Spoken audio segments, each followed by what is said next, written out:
Hi guys, and welcome to this week's episode of the HCA Tech Talk podcast. I've literally just finishing this Inside the CI interview with Dan from Hidden Home Technology. In this episode, we sit down and talk about his history, where his business is now, and where his business is going in the future. This forms a very special series of episodes where we talk to manufacturers, distributors, and installers about their business, about their feelings of the industry, about where their businesses are, where they have been, and where they're going. We hope you enjoy them. Hi Dan, thanks for having us up to your show home stroke business unit in self-indulgent room. Yeah, very self-indulgent. Yeah, I think before we even started doing this, we sat down for a good hour and a half listening to music. Yeah, no, I like to show it off. It's the geeky thing in us, isn't it? We may enjoy this industry, but we also enjoy being in this industry as well. 100%. Yeah, that's how I got into it. So tell us a bit about. Before we get into your business, tell us a bit about yourself. What was your education at university? You mentioned you went to Canterbury University. Yeah. What was your education, and what led you on to this? The more I said about that, the better. So how did I get into it? I think that's probably a safer question. As a kid, I think my earliest memories are probably in maybe about 12 or something like that. I was in bands. I was getting into music. My parents had like a Technics hi-fi downstairs. It was all right, to be fair, with like hindsight. I don't think they knew, but it was all right. So I think I was just inspired by that, and I started to want my own. And maybe I think like one of my other friends who was in a band, his dad had like this mystical hi-fi thing in a room downstairs, and because we were always listening to music and chatting away at night when you'd sort of do a sleepover with your friends from school or whatever, or bandmates in this case. I was like, I need a hi-fi. So I started researching, I think, what hi-fi was like pretty much the only thing at the time. Yeah. Maybe there's a few others. That's pretty much what you'd see in the newsagent. So I started looking at that, and I ended up buying like a Marantz CD player, a little Technics amp, and I'd run out of money. So I bought a pair of like Jamo speakers out the back of a K's catalogue or something. But I set it all up properly. I had stands, cables, things like that. And I really did set it up properly in my bedroom. And I had a nice little, because my dad worked from home, I had like one of those high back office chairs, really comfortable. Just discovered this thing of like soundstage and music and details, and it was just opened my eyes completely. I didn't realise that was in music. I was so used to like, people putting like a ghetto blaster or speakers tied together, and it was just audio. Just shouting at you. Yeah, just music coming from a space, and that was it really. I didn't sort of understand that there was this soundscape that had been so carefully engineered. And then I discovered that, and that was quite young in life, and so the journey's been long and really progressive. And when I went to uni, I started having student loan instalments that should have been spent on sensible things, and they weren't. They never were. No, they never so were. I get whatever it was at a time, and I'd probably be able to like spare like 400 quid. So I started going up to hi-fi that went from like 150 quid a box kind of thing up to like maybe about £400 a box and stuff like that. So it's starting to get quite serious. Like, it's a Myriad CD player and a pair of Ruark speakers from a place in Maidstone, I just started really getting addicted to it. I think I think the thing is, it's like, I think if I look back, it's really similar. I mean, we've known each other, but I don't think we've met before today properly in person. And it's exactly the same. My first Saturday job was working for Dixon's. I remember selling my best friend, I think it was a Technics hi-fi, stack system. But actually, when I had my first proper job, still living from home with mum and dad, a 32-inch cathode ray tube TV, a 5.1, I think it was Kef, Polk. Yeah. Because I think Polk were the only ones who did a shielded centre speaker that went on top of the cathode ray tube TV, and then a rail subwoofer. Yeah. So I completely with you there. Should have been spending my money, should have been spending my grant on education. Yeah, but it was going on the hi-fi. Yeah, Laserdisc player. Exactly. Yeah. So I did that, and then it was my last summer job. I was working in a shoe shop in Bath. I had my little uniform on with the brand on, and I was buying a pair of Audio Note speakers. They're about £1,000 ANJs from Radford's in Bath, and guys phoned me up at work and sort of said, thanks for your order and stuff, but do you want a job? And I was like, oh yeah, all right, yeah, maybe I do. But there's a bit of a catch. I've got to go back to uni for a year. And they were like, that's probably not a problem because the guy is leaving, he's going to the police. They do academic year intake. So that'd be September. So as long as you can handle that. So I was like, yeah, that's fine in theory, brilliant. you know, take it on paper, accept, and we're chatting a year. When I came back, it was a bit like tumbleweeds. I couldn't get hold of them for one reason or another. I didn't try very hard, to be honest, but couldn't get hold of them. So I was walking around and I saw there was a job advertised in Sevenoaks in Bristol. So I took that, and then it was a bit awkward, really, because I really enjoyed that. And Mike at Sevenoaks was lovely. Andy Ford, the people there, they were just like lovely people, and I loved the industry. But then this job offer came up, and I'd be higher up in the shop, and I was just so torn. And I had to like break the bad news. It's like sort of breaking up with a girlfriend or something, you know, like that I was leaving and going to Radford. So I worked there for a few years, realised there was a glass ceiling in the, you know, payroll effectively if you're going to work in retail, even though it's luxury retail. I got offered a directorship, but there was no shareholding. And, you know, again, I felt that was a bit iffy because I had legal responsibility and stuff like that. It sort of seemed good on paper, but, it seemed good in principle, but on paper it was terrible when you analyse it. Yeah. So I was kind of like, it's a good effort at keeping me, but thanks, but no thanks. I set up by myself. And I think slightly before that as well, I was kind of the only one out of all the branches that really understood multi-room audio, doing things like link connect systems and iMerges and Kivos and all these like database based. So in a timeline, when was it you sort of thought about starting up? That was what's I now finished known as uni in like in-home 2001 or something like Right, that. okay. So yeah, we're talking like 24 years ago. Yeah. That I started in the industry. Right. This was pre-streaming, pre-broadband, realistically, pre-domestic broadband. Anyway, you perhaps have broadband at universities and things like that, and public spaces. Yeah, because I think streaming didn't really. It was Sonos, really. Sonos 2006. Because I remember going to, I probably shouldn't say this publicly, but I remember going to a CEDIA, because this is back when CEDIA was the big trade show, in Brighton. So that dates it. Yeah. And so Sonos were there, and I just set up by myself. And I went up to them, I was like, yeah, I'm trade. Can I get an account? And they went, yeah. And I sort of said, asking the question, what's the margin? And they said 10%. And I went, no, sorry, you're mistaken there. I'm trade. And they were like, yeah, 10%. I was like, no, I'm trade. 10%. I was like, this can't be right. I was doing the maths. I was like, if I get 10 grand sale, I make £1,000. If one box goes wrong, I've got to replace it. That's wiped my margin out. I was like, this can't, how do you have a high service industry based on 10% margins, which 10% overall margins, fine. But 10% before you've even started and 10% before you've like run over on time, but want to maintain that really good relationship and not bill for that extra half day because something, cropped up and it wasn't quite as planned. For me, that's high service. You shouldn't charge for that. No, and I think if you look at it in the same scenario, I think that a lot of people look at our industry and think, it's high ticket items, high profitability. But I think there are a lot of things like the without not wanting to mention the brand too much, but like with Sonos, TVs in general. I mean, even to this day, we do jobs where people are like, "Oh, I'll buy the TV off you." I'm like, "It's up to you." Yeah, not fast. Yeah, I could do it, and we can get the 5-year warranty through LG, through one of our suppliers, or buy it from John Lewis and get a John Lewis warranty or somewhere like that. I think that it is a case of that there are brands out there who want to do high ticket items, and I think anybody coming into this industry has to be aware of that. And someone buying from us as well. The all margin offers people is better service. Yeah. It doesn't offer me more money. No. Because I will be fair every single time to my own detriment, realistically, with the money I've made from a job. Yeah. In the sense I won't just pocket it and that's gone. That services the job, certainly for the warranty period, even to the point where labour's free for me most of the time, except for in exceptional circumstances. It's different if the house floods and everything gets replaced, and yes, it's chargeable, it's insurance, it's all those things.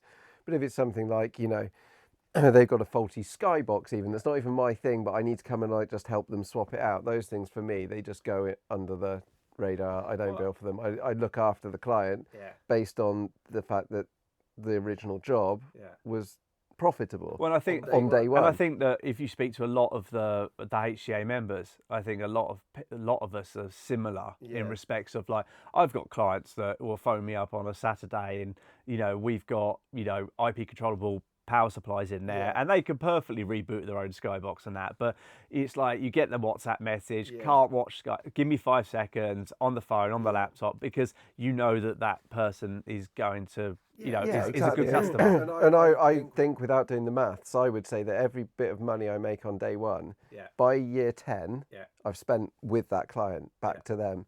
And then what happens is they move house or need a system update, and the whole process starts again. It's a journey. It's a journey, and it's a relationship, and that probably is the biggest ethos I have, outside of like the passion for why I deal with certain brands and certain products. If I've got a passion for the business, that's what it is. The money comes in, but then the money gets fed back to the client in service. Service is absolutely everything. It's like the absolute goal of what I do is an honest, really, really beneficial relationship for the end user. So if we look at like the noughties, so if you, obviously we briefly touched on Sonos and multi-room audio, and you know the advent of, you know, the internet a bit more than the old-fashioned dial-up you used to get. If we go into the noughties, sort of like your 2010 to 2020, sort of, what was your typical sort of system? Your typical sort of job? So I'd probably have to rewind a little bit further to base on where I came from. So I came from things like Link Connect, and Link Connect was brilliant in the sense that I think it still has principles behind it for how you build it in terms of like quality per room and things that even modern day multi-room systems, C4s, URCs, RTIs don't fully cater for. In the sense that you'd have like a room box, which is like your bog standard amplifier, your Sonos amp, your whatever like that. Then they'd just have like a preamp box, and they had a whole range of power amps you could specify for that. So every room could be entirely tailored to everything, and even like their multi-channel systems had the input from the central system. So you'd have local multi-channel system with input from centralized systems, and that was all stored music. It was archived onto a hard drive from your CD. You'd rip. It would look up over Grace Note. No Spotify in those days. No. It's rip CDs. Napster probably just, but that was illegal then. Yeah. The irony is you come back to a product like an Inuus, and that's what you do there. You rip all your CDs into a database, you combine it with Rune ideally, and then you've got streaming and that side by side in complete harmony. And only if you care can you separate them back out again. Otherwise, they're lumped together as this just music for you. So Lynn described it in the days as like music's like water. You can have your tap water, that's your streaming services, your room amps, your bog standard stuff. But then you can have your sparkling Perrier with a dash of lime, and that's your really high-end amplifier with a mega streamer or CD player or turntable in that localized room. So they would see everything's water, everything's music, but you can have it at different standards. And that was a perfectly good thing. And that's come back into where we are now. So I'm jumping like your gun here a little bit. So I'm going to go back, because I'll tell you about how we principle it now. So where were we then? Living control, I would say. Okay. It was living control with iMerge servers, so centralized equipment in structured wiring networks. So we've been in that since day one. Yeah. that would be then Philips Pronto in a room with IR fed back through a keypad in the wall. Funnily enough, second of the Philips Pronto thing, I was on eBay the other day because I'm doing some stuff inside the trade for one of the manufacturers of a remote. And I was just looking, like, I wonder if you could still pick up like an old Sonos remote, like the original one with the spinny wheel, and like the Logitech Harmonies and the Philips Pronto. Yeah. There are still working Philips Prontos for sale. Yeah, I reckon I might have a couple lying around the garage or something. Yeah. I don't know how you're supposed to program now, because I know if the software still works. Yeah, I reckon I got a laptop in the loft that if you put in your battery, a BIOS battery, it might just have it on there somewhere. But so it sounds like you're, I mean, obviously being in this room here now, it sounds like your background is quite more hi-fi. I would 100% there's a passion for hi-fi music. I mean, right there is a Fender custom guitar and stuff. I've always loved music. I loved music production in the sense of like the reproduction and the recording process and everything like that. I've always just loved that capturing and then recreating of something special. That is a big deal for me, but that principle applies to movies, it applies to like everything really, like from that point of view, video, all of it's the same. Like I think I'm into the art of it all, you know, the art of cinematography, the art of soundtracks, how the director intended is something that's often banned around in our industry. I would, but it's almost you could get me on a high horse about that comment a little bit, because I often think that what we do is better than the director ever even imagined was even possible. I'd be amazed if they've been in a screening room as good as some of the systems that we'd install. So I think some of it is happy accident. I was listening with a client, we did this amazing thing, like we acoustically treated this lovely room, did a proper deep bass trap wall and everything. Like we were talking earlier, it's a bit like a compromise. Like we had to just treat it where we could treat it, but boy, did we treat it. And then we sort of massive Macintosh, the hybrid mono amps. So they're mono amplifiers, but they got 2 amps in, solid state for the bass, valves for the high frequency. So it's like 350 watt solid state amp with a 150, 200 watt valve amp on top. So for just hold it there for a second. So that's Macintosh as in Macintosh, not Macintosh as in Apple Macintosh. Oh yeah. Macintosh as in under the Griffin cover. Don't tell Mac it's under a Griffin cover. Just in case anybody's wondering, I didn't realise Apple made that. Yeah. So these massive amplifiers, and I don't even know them, the Klipsch Jubilee speakers. They are enormous. They're like wardrobes, so like massive horn-loaded things.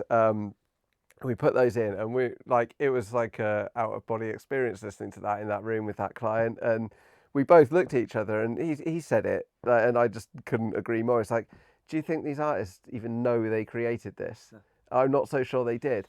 But that's what's so beautiful about this stuff is it, no pun intended, it literally amplifies the experience. So they knew they created something special and emotional, and they put their heart on their sleeve, and they put it down on, analog tape, on whatever it is in Pro Tools. They put it down there. They literally poured their heart out, and then you can magnify that experience, whether it's a movie, whether it's music, and it can literally make you cry. I think, and that for me is the passion. It's the goosebumps. It's the tears. It's the lump in your throat at the end of a film. It's whatever it is. It's that. I mean, I love coming. I mean, from my point of my business, we are so much home cinema than hi-fi. And I think we touched on earlier. Whenever I go back to one of my clients who's got a hi-fi system, or like we come into here where you've got a really good hi-fi system. Because I'm not always surrounded by that, or I am surrounded by cinema all the time. It actually reminds me how good music is. And I always say that when you can sit down in front of a good pair of 2-channel speakers, or you can sit in front of a good cinema, just the enjoyment you get out of, in this scenario, music, but obviously movies as well. I know it's extreme because you're turning down dialogue and all that sort of stuff. But if you put like a horror film on a TV in the olden days and have the sound on, it's terrifying. Turn the sound down, and it's almost comical half the time watching the actors and stuff. Like it ruins. Well, it's almost like if you take the music out of it. This tension. Is what I'm saying. The in the soundtrack is all the fear, all the tension, all the excitement. Everything is in the soundtrack. Like you don't realise it when you actually look at actors acting without soundtrack. It's comical half the time. It's rarely is it inspiring. The visual is actually surprisingly two-dimensional a lot of the time. I mean, I'm totally, dumbing it down, but it's more just to point out the fact that, movies without a soundtrack are almost nothing. Even silent films had live orchestras and live bands playing to them because it made all the difference. So I think the audio in a cinema is really critical. Like, yes, massive picture. I think I was saying it earlier, wasn't I, that when you have a big screen, it makes cinematography leap out even to like the complete Philistine, the guy that goes, I don't care about cinematography, it's just cameras, all I can see it doesn't matter. When you see like the composition of somebody here looking into that, and it's all laid out like a movie posters are, like those stills that aren't still on a moving screen, it leaps out when it's massive.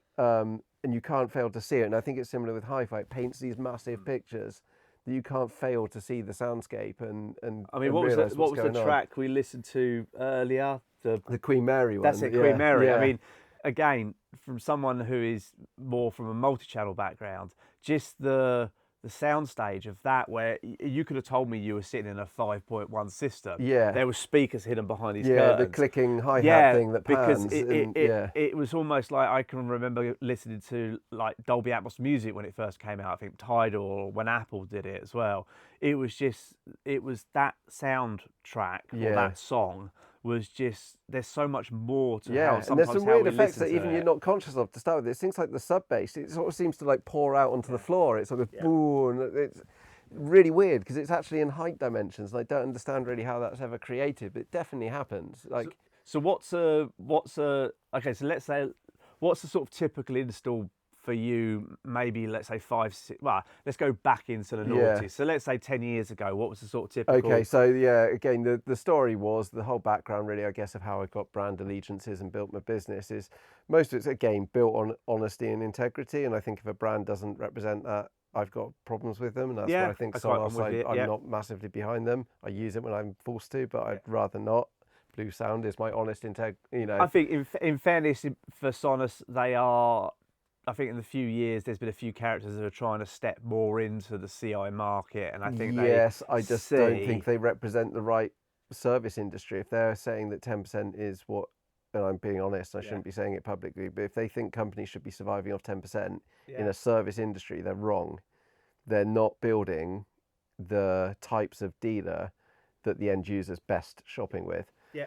The Blue Sound stuff that has not loads more margin, but enough more that it sounds better and it performs better. So it's kind of like a win for everyone. The client pays basically the same money. We have more money to service them with, and they get a better sounding, better performing, more open platform product. It's like more honest from every angle. It's more honest as a business proposition. We'll be alive as a business to service them throughout the thing. We're not going to go anywhere because we're going to go bust selling it. We can offer much better warranty support on it because it's, got the money to do that. So even if we're let down by Blue Sound, not that I ever have been, but in that hypothetical situation where if you're let down by Sonos but you don't want to let your client down, you've got to forfeit the bill. So have you seen sort of in the noughties, was a lot of your systems more physical media based? Physical media based? No, I'd say it went to iMerge, which was a CD ripping. That's a name I haven't heard in a while. Yeah, database thing, which would then appear at keypads in text form. Then, unfortunately, Living Control went bust, and they took CSE down with them because CSE had pretty much the entire inventory of Living Control stock in their warehouse. So when Living Control went down, CSE couldn't survive that. It took too much money out of them. So they went down. I was then halfway through, well, I'd specified a massive job for me with one of my biggest clients at the time. I was like, oh my God, what do I do? So funnily enough, I phoned Mike Hanowin at Sevenoaks and Andy Ford going, look, what do you guys do? I've been doing Living Control. They were like, no, we do URC. I was like, okay, that's interesting. So I found out that was AWE. Yeah. They'd just taken it on, literally just taken it on. You're going back to, oh blimey, that's sort of about 2010, around about then, isn't it? Yeah, because I sort of like when I started in 2007. I did a lot of stuff for Sony, and it was probably it's probably about 2011, 2012 that I started to explore more into the custom installation market. So I was really impressed with what URC Total Control offered even then. They had things like iPod docks that came up to keypads. They had all this kind of stuff, because that's kind of how it then evolved, was iPods. So iPods came in and you were starting to like store music on iPods and you're docking them, and then that would be available in multi rooms and things like that. So you could listen to your iPod database. Yeah, because you could dock it in one room, couldn't you? Yeah, and go to a keypad and browse it from a keypad. Opus that kind of thing. Yeah. So Opus was like, to me, like the poor man's URC. Thanks, I was looking at that. Yeah. That was before I knew about URC. And URC haven't failed to continue to evolve, actually. Like, they do amazing stuff now. Do you still do URC? Yeah, still do it. Because, again, being brutally honest, I see like C4 as the rot of the industry, because they try to own the customer regardless of the dealer, and they charge kind of like force you into subscriptions. They force you into turnover targets that if you don't make, they pull your account, and if they pull your account, they pull your software, which pulls your support, which basically means that once you've sold one C4 job, you're committed to selling more, because if you don't, you can't support that one that you've sold it to. So I'm not going to be that much of an arsehole to my client and say that they got to buy something new. I made a mistake selling it. I would force myself. It's a catch-22. What do? Do you sell it to more people and put them in that boat? Or do you stop selling it and stitch up the ones you sold it to? I suppose so. I don't like that ethos where I totally agree with controlling the dealer base, because what you need to do is ensure that all your dealers are going to offer that level of support to your client. But I do not believe in like cajoling, or whatever the right word is, your dealers into selling your product regardless of whether it's the best or right solution, because they need to hit a target in order to maintain access to their laptop, in order to maintain their clients. So much as C4 may be a good or a bad product, not arguing that at all, they're just the wrong ethos to match our ethos. I think the thing is, I've always URC I've always seen of not being derogatory in any way, a smaller company. It is 100% where I think company. that you've only got to look at, you know, the media recently where, you know, a brand like Control 4 has been bought out and then bought out and then bought out, or merged and merged and merged.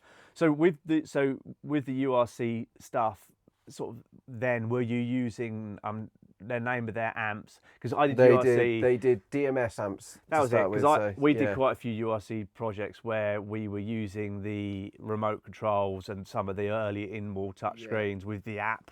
And then we were using their DMS multi-channel systems. Then introducing something like something like Denon HEOS. Absolutely. As a source, basically. And these days, it's like Blue Sound's like collared it, because Blue Sound is so two-way with URC. So you're getting two-way feedback. So you can browse all your streaming services. You don't need to go outside of the URC app into the HEOS into the Blue Sound app in order to do deep functions. You can do it all from URC. So it's brilliant. It's solved that problem, because Sonos are closed down. Like, this is this is only backing up my argument for why Sonos are a bit evil. They don't let you into their API properly. So if you've got Sonos in any of your systems, you can't properly browse. You can only go to your favorites and playlists and things like that. So whereas Blue Sound, you can browse. It's amazing. So that tied to now what is HDA, not DMS anymore. So they've got the high definition audio streaming amps, and you've got things like the IOs, which give you an input or an output. So you can have a local system like this that has your high end streaming, but like then say if you want your tap water rather than your Perrier and just want to listen to what's on in the kitchen synchronized, you just put an IO there, tell it as an output from the system, give it the data cable, and you can use your URC centralized sources, your Blue Sound or whatever, and spew it into all your systems perfectly synchronized. So looking at the video element from it, I would do Wirestorm, HD over IP. What do you find like nowadays? Obviously we've discussed a few cinema systems. Would you say that your business is sort of 50-50 between sort of two-channel hi-fi audio and then we're home cinema, media room? Because we're pretty small, it's kind of like an all or nothing really with us, because one job you're perfect, as in like busy, the team's all busy, everything's going well. Two jobs you're like, oh, we're busy, and it's all great. Three jobs you're like, you start to panic a bit. It's like, this is great. You're working at 8 p.m. on a Sunday night. So sort of reverse it. It doesn't take too much before like it's no jobs, and then it's three jobs again, and then it's two jobs, and it's one job, and then it's no jobs. So what we're doing does sort of blow in the wind a little bit. Like we had a run for years of just cinema room, and we did some. By the end of that role, we just did some unbelievable cinemas. I can remember. I can remember. I think it was pre-COVID, and I can remember my wife turning around to me, and one morning I got up, and it was almost like same shit, different day type of thing. And she looked at me. She went, "You're right, honey." And I went, "Yeah, I'm good." I said, "I'm just tired." She said, "What are you up to?" I said, "Oh, I'm back at such to build a cinema room, and or painting a cinema room." She said, "So how many cinema rooms have you done this year?" And I went, 5 probably. This is the fifth. I'm just finishing the fifth one. Yeah, that's about as many as you can get in a year. She said to me, in a typical loving wife style, she went, "A little while ago, you said to me, if you can get 5 jobs a year, you'll be happy as Larry." She said, "You're just finishing your 5th. you don't look very happy to me. I went, I'm happy, but I'm tired as well. Yeah. I know. Just at the end of the summer, I was like feeling exactly like that. Now it's been pretty quiet for a while. I think everybody's pretty quiet at the moment with the world as it is at the beginning of 2025. Yeah. So where is sort of Hidden Home where's it Tech going? now? Okay, I mean, you were talking to me. You're talking to a client at the moment. Things have changed for us in the sense that I feel like I have learned. Honestly, I thank YouTube for this. Really. Oh yeah. I have learned so much about some amazing aspects of the industry. I've also opened my eyes to all the things that I've learned by osmosis over the years. Yeah. And I've suddenly realised that I'm an interior designer, I'm a lighting designer, I'm an acoustic designer, I'm a network designer, I'm like millions of things I didn't realise. Well, you go back to those URC days that we were talking about. If you turn around to me then and said, let's for argument's sake it was 2015. If you said to me in 2015 that in 2025, in the jobs that we do, even though we're doing majority audio visual, you'll also be putting curtains and blinds in, you'll be doing lighting control. I'll be like, I don't want to do that. Yeah. But I think you're right. It is, especially if you do a cinema, especially if you do a room like here where we've got a window behind us here, you naturally are in control of that. Or you're naturally being asked to do that. Yeah, I mean, we go down as far as, we're supplying the carpets, the coffee tables, the sideboards, the everything, So you're full turnkey, basically. 100%, yeah. I mean, I built that single-handedly, that unit at the front there, bit of routing, a bit of, knowing how to finish. I love it. So for us, I'm like a shop fitter. I wouldn't quite class myself as a joiner yet, but I'm close. Do you unnecessarily buy tools just because you don't need them, but you like? I've always wanted a biscuit jointer. I haven't bought myself a biscuit, but then I think it was Tom. You want a domino, don't you? A Festool domino. I think it was Tom from Seymour. I bumped into him at a senior event once, and we got chatting about tools, and I said, I've always wanted a domino, and he's like, but I don't need one. He went, yes, you do. You build backing box for speakers. Like, if you're doing an in-ceiling speaker, which you don't want the sound bleed into a bedroom. And I went, yeah. He said, how do you do them at the moment? He said, just glue and screw. And maybe a little bit of routering. And he said, no, you need a domino, Festool domino. Luckily, I still haven't. Because I'm like, every time I look at it, I'm like, I don't need it. Again, though, I'm damn close because there's one or two little finishing details in rooms. I don't know, where you've got the end of like maybe a brought out board where you've hidden the speaker behind some fabric with some acoustic treatment. You've got a light channel or something behind, and you just want to finish that end piece perfectly. And actually what you're doing is sort of nail gunning, gluing. It would be nice if that was dominoed, or where you're doing like MDF backers for the fabric track systems and things like that. I know you use Cinema Build Systems. We tend to build it ourselves and a little bit, a third party track. Just to make sure that they're absolutely millimeter perfect, so when the track runs over it, there's absolutely no fluctuation in, like the fabric paneling and things. Because we take our stuff to another level. I think from our conversation we've had off camera was like, I think I'm the same. It's almost like you spend so much time sort of like deliberating and cogitating. I've removed fabric from sections before because I've just looked at it and gone, I'm not happy with that. Or there's a tiny mark in the middle and you're like, I can't get that off. Fabric's off. Do a new one. Oh, for me, the biggest one is like, I can't get over how houses aren't built millimeter perfect. As in like you build. Like you put a laser up and you find that there's an inch difference across like a 5 meter room or something between the height that end and the height this end. And you're like, I've got to lay a level ceiling on this now. So do I go parallel to the wonky ceiling and have this, and then the window gap is different? Do I square up the windows, but then the depth of the light tray I'm creating on the coffer is going to have to give? What do I do? How do I split these differences? And the funniest thing is, it's like cursing the Georgian builders. Well, the funniest thing is that I can always remember my dad turning around to me and saying, son, don't do your own fencing. When me and my wife bought our first house. Why? He said, because every time you sit in this garden and have a beer, you'll notice all the mess ups you make. And it's almost like, obviously we're all attention to detail and we'll never do anything and leave a client's project in something how we wouldn't do it. But I think sometimes you fuss over the smallest of details. You say that, but I am a firm believer, especially with the level of work we've been doing recently, which is like, £250,000 cinema rooms and stuff like that. You do it how you would want it to be. How I think people should expect it to be done.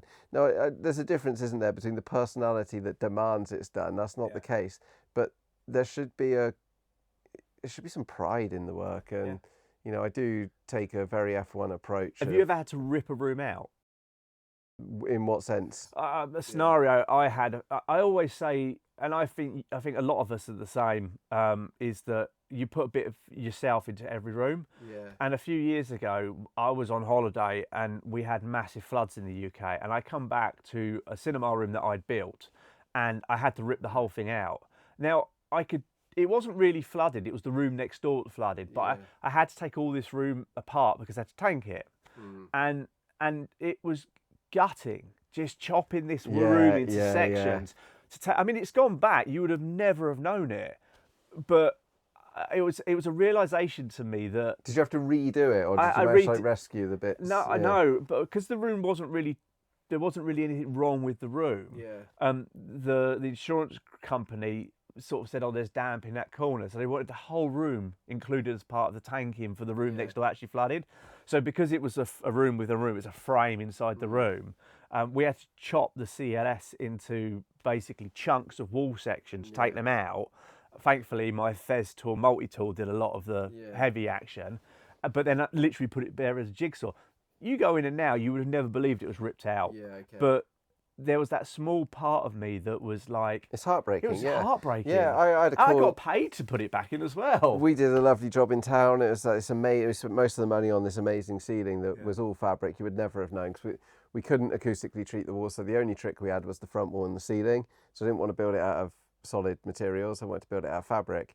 And then the sort of developers, they're like redoing a bit of the extra house, and the client wanted an induction hob, and that needed a really hefty cable from the fuse box, which happened to be in the basement in the next room out from the cinema room, effectively through the cinema ceiling and into the next room. And they were like, "Oh, we don't think it all lines up above, so if we take the floors up, we're not sure we can get access. Can you get the fabric down?"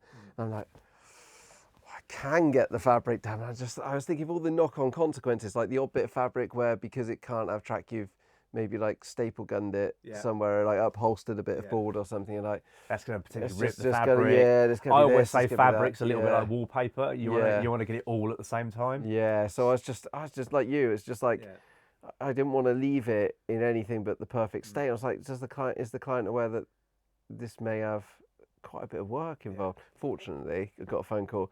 I was due to turn up, I think it was last Monday or something like that. At lunchtime, I had a meeting in the morning. I was like, I'll be there straight after. And before I'd finished the meeting, I had a missed call, phoned them, and they're like, "We've done it from above." And I was like, yes, thank God for that. Because, like I said, I don't leave a job like that without everything being perfect. It's different. Some jobs are very price orientated, and there isn't the money in the job to be fastidious about everything. The client simply wants the stuff.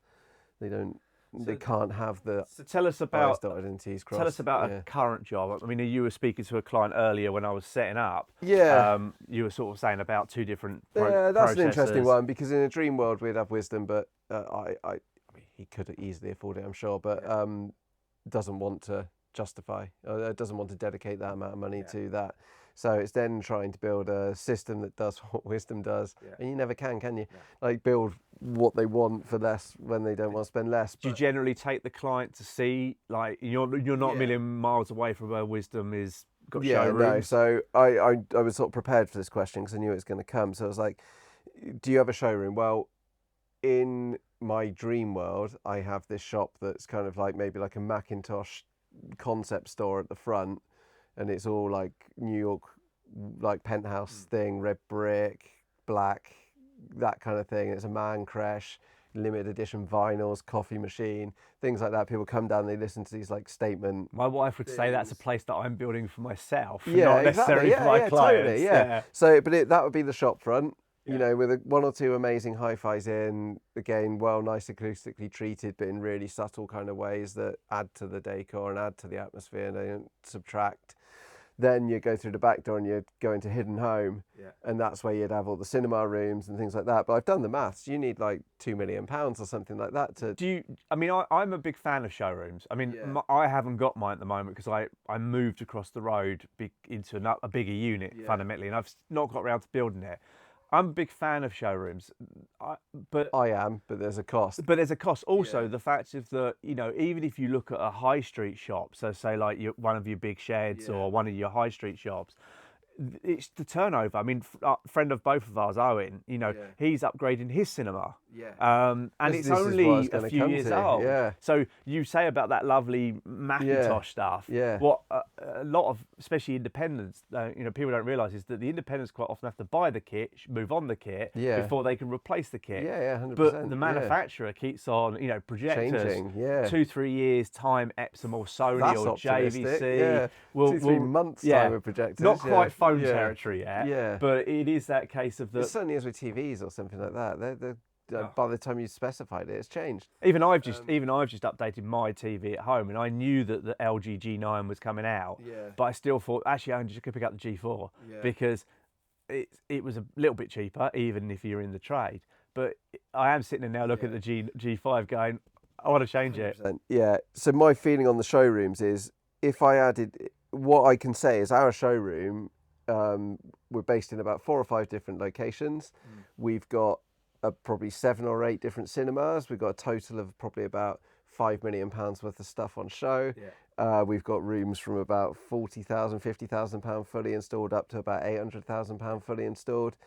They just happen to be at my distributors. And I think that's the way I see it. They're constantly updated. They're constantly recalibrated. But you have got this place. But I do have this place. So this is something different, because this is a unicorn. This doesn't exist on the high street. You go to a hi-fi shop, I guarantee if you come here, you'll have a different experience. One, the coffee's better. Its coffee is nice. And you had the easy one. I would have done you a better one if you had. You just don't get a room that's designed like this from the ground up. The acoustics, you don't get a system that's tailored and tweaked. You sort of get box shifting, perhaps is a better way of saying it. I just think what this room sounds like, I was saying, I think I'm being pessimistic. If I was to say, I don't reckon there's a retail premises that has a sound like this, probably in a 100-mile radius, I'd be surprised. Yeah, and I think the thing about this place with you, my old showroom, Owen's showroom, and the other HCA members, I think what the client likes to see is, regardless of whether you're doing a hi-fi system or a cinema system, you bring a client, especially into your own home. There is something nice about that for the client. And I know with us, we take clients quite often to distributors, even when we had the show cinema, because you're not going to have the same speaker brand in every room, and it's very subjective sometimes. I mean, we touched on it earlier, which was like, you can spec the ultimate system, which we'll get onto, where you could spec the ultimate system, but actually client might not like the sound of that system. They might want something a little bit different. But I think where our showroom was that, it was that sort of like, it's that final nail, not in the coffin, that final nail of saying, look, this is what I did. So I could do this for you. And 100%. And I think what I actually do use this room for is for local, slightly smaller jobs where lighting design's a thing. And what I show them is how, even in a small room like this, you can easily have about 12 or 13 circuits of lighting, curtains and blinds. And if that was dimmers on the wall, how do you achieve this? Whereas I can, without even explaining where the lights are and all the controls are, you can set this for TV, you can set this for music, you can set this for a movie, or you can just have it on, or you can have it off at the touch of a button. I don't yank my curtains. There's virtually no fingerprints, apart from when the kids like to climb down the hole. I don't pull on that because it's motorized. I've got a privacy blind that every time you turn the lights on comes down. It's just that, it's that demonstration. I use it to demonstrate lighting design and how you can access the lighting design, because if you've got lots of channels of lighting or lots of independent lights, you can access those presets and the moods and things like that. Just touch of a button. You don't need to dial in millions of things, and when you leave, you don't need to remember which ones of those millions are on and off. And so I use it for that, and I use it for acoustic design, in the sense that most people who have got a music system have it in a bog standard room. When they come here, they realize there's a sort of fundamental difference in the presentation, like you were talking about the soundstage precision and things like that. You just can't achieve that without acoustics. The linear bass, 2 little small speakers in here. I mean, that was phenomenal, the fact that when you said to me there's no sub. No subs, no DSP, no tuning. That is all natural, just coming out of there. So system selection with room treatment. I think that's fundamental, and I think it's way overlooked even now. I know it's sort of becoming like a talked about thing, but I think it's so massively ununderstood. by the people selling it and the people, even the manufacturers selling it. You know, it's like when you get like a dodgy salesman that doesn't know his cars, just selling you the brands they have. They just sort of sell you what it says on paper. Like, I won't mention the name, when I was in the training for the acoustic stuff and they're telling me an inch treatment treats 100 hertz. The person telling me that had no idea that it didn't or couldn't. And most of the people in the room don't realise that. It technically it does, but it is like by a billionth of a millionth of a decibel. So where do you see? So was it so 25 at the moment? So where do you see sort of 2030, 2035? Yeah, so to summarise all that, what we've discovered recently is interior design has a bigger impact on how much you enjoy why you're in that room. So whether it's TV, music, film, whatever, the mood, the atmosphere, the design, the lighting, the furniture, the colour schemes, all those things impact everything as much as the technical performance of that room. 100%. It's part of the technical performance of that room, and it is not yet documented properly that that's part of the technical performance. But if your mind and emotions as a human being in that space are not right, then you're not going to watch it. It's like an animal at the zoo, you know, like a caged animal. It's just not right. You need to be comfortable. You need to want to be in that space, regardless of the kit and the technology and the function of the room. So we design from getting the acoustics right, the interior design right, the lighting right, and then the kit right. So you're similar in respect. You're full turnkey. So yes, if a client said to you, "I've got a 8x5 concrete basement," you know, it's yours to do with what you want. Yeah, exactly. We can literally hand them back a finished to the last degree room. Then the other element is we've also sort of gone from where we just got to in the conversation about the multi-room thing, where it's like a similar performance envelope in every room. You might have a different function. You might have an AV amp or something in one room, and you might have a cinema room as well that is, you know, perhaps up a notch or two. But the kitchen's the same as the master bedroom, same as the lounge, same as this. It's like, you know, a pair of ceiling speakers or something like it, or a sound bar under the telly with ceiling speakers augmenting it, and maybe a stash sub, but effectively it's the same thing. It's certainly the same source, it's the same this, it's the same that. So what I've realised is if you've got, you know, those jobs are often £200,000-300,000 for the whole London mansion, I'd be inclined to say, well, actually you might want to spend 70 grand on a hi-fi in the living room with 20 grand's worth of acoustic treatment, have some blue sound with a pair of speakers in the kitchen, or perhaps a bit better in the kitchen actually, because that's primarily used an awful lot. But certainly in the guest ensuite, you just want cheap, get you going, has a function, does its job. But even then, maybe even you don't even have it. Maybe even we write that off. Controversial as it seems, maybe we don't even put anything but the cables into the ensuites, and we take all that budget and we focus it, because I don't believe that a hi-fi stops getting better until you're into the millions. I mean that genuinely. Yeah. The Macintosh Sonus Faber Suprema system I had at Munich Hi-Fi is about £1 million. It was by far and away the best system, and it felt like a ballroom. It was unreal. Yeah, I was immediately. It's one of the ones I've not been to. Yeah, there's a few that I've not been to like that, which I really, really want to go to. It was just unbelievable.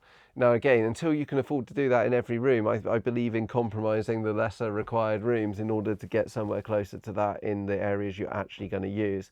Now, I'm starting to notice it in clients' houses that I've made that mistake over the years. They're sat in their living rooms all the time, not even using the cinema room that's down in the basement, because actually the living room is a comfortable, more ergonomic environment because it's close to the rest of the house. It's easy to communicate to that room and stuff like that, and they're sat in there using like a total control DMS AV amp. I'm like, hang on a minute, they've got Datasat and whatever else down in the basement, like some mega cinema, and they're not using it because up there's that. So what I should have done is put like a Griffin, a Mac, and a pair of Sonus Fabers or something up there. So it's this hybrid system of TV augmentation, but amazing music.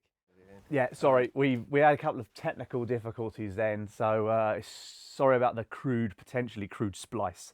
So as I was mentioning, I've made these mistakes where, you know, perhaps I should have introduced the high-end hi-fi into the living environment so that they had something to augment the TV, but they also had this other choice and function that would get used all the time. You know, when there's nothing on the telly, stick some music on, and they get this amazing experience all the time. And again, maybe a bit more attention on the acoustics because I can do it where you don't notice. Had I not told you about this front wall, yes, you might think it's a bit unusual, but effectively we've got ways these days of hiding it in a way that actually only looks better than it does when you don't do it. Fabric finishes are incredible. So if we touch on the Munich high end bit you went on this a minute ago. Yeah. So let's say stay single roomed. Yeah. If size was no object, money was no object, and don't worry, it's a safe zone. Yeah. Any manufacturer and distributor was not harmed in this comment and won't come at you. If money was no object, size was no object, and what would you What would I do?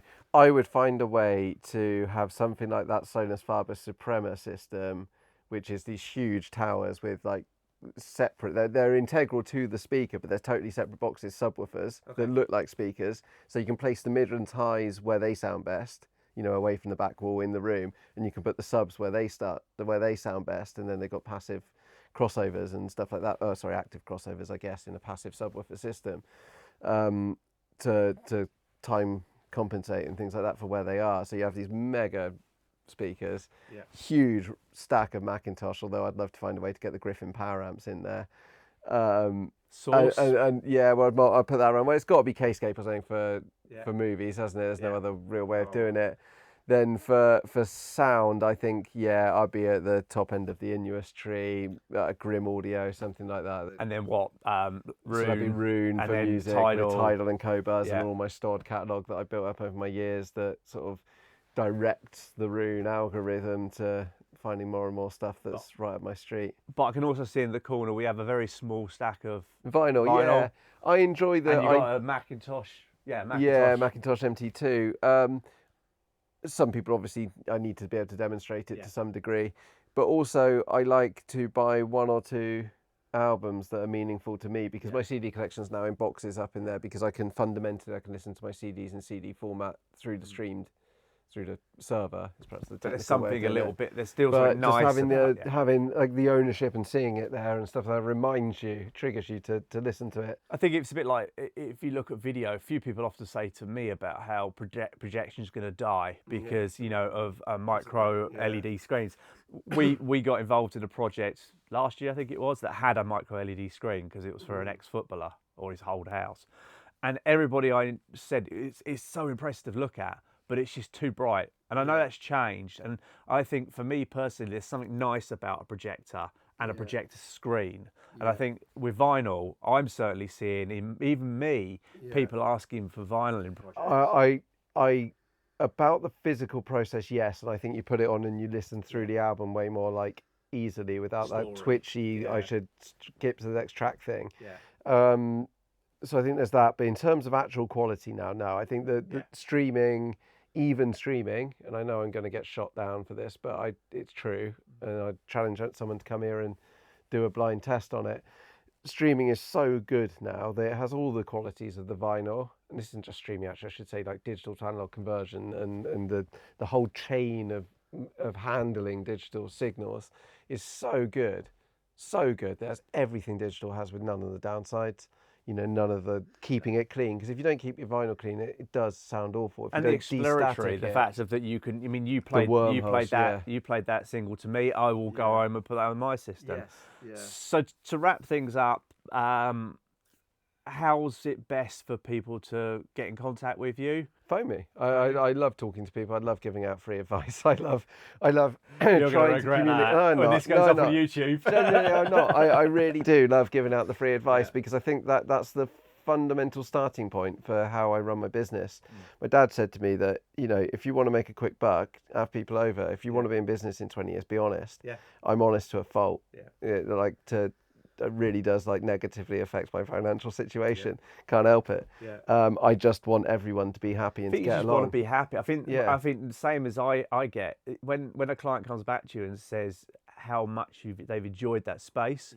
It's really nice from a non-monetary point of view, from just the fact that it puts a spring in your step. And I think I've come to realize, I know and always have known, but I've really come to solidify it recently. Music and hi-fi is a massive passion for me, but I've also realised that so is lighting design, so is interior design, so is cinema, and so is how you achieve that, so through the acoustics and things like that. it is a genuine passion of mine now, and I'm coming to terms with that and accepting that. And now I realise that I can just pass that on. Yeah. And that's what I want people to do, like get in touch with me and just chat. Web addresses? Web address is hiddenhome.tech, TECH. Don't worry about giving your mobile number out because they can find that on your website. Yeah, they can find that. You've also got a podcast. You've done a couple of episodes yourself. Yeah, so we're Hidden Home Technology on YouTube. Yeah. Link in the description and all that lot. Yeah, so you'll see like a handful of project videos. You'll see a handful of product reviews. Yeah. And I'm starting to do some slightly more blog-based stuff where I chat about little jobs I'm on, but I always forget when I'm on site, or the client's there, or there's somebody in the room. It's awkward. But I'm starting to try and do that because I want people to get to know me and realise that actually they shouldn't be at all worried about phoning me and asking and talking, because I'm that person that they now, through proxy of watching me, know me. I think that coming here, getting to know you myself a bit better. I think that when you look at a lot of people in our industry, the HCA members, that I know, and people that I know just from going for events, I think a lot of people are the same. It's just like, it's that personal touch. It's a lot of heart on the sleeve. Yes, so, yeah. And again, it's sort of why you were going to ask the question, or maybe you did, and maybe I just missed the answer, but why am I still in the industry? It's because, yes, there's a few oddballs, especially in the dealer game. There's some strange dealers out there who are not great, but in terms of the actual manufacturers, distribution network and support going upwards from the dealers, it's a family. It's a family. Yeah. It's so nice. We've got an event tomorrow, one of the CDA road shows, which is why I'm up in Bristol, Bath.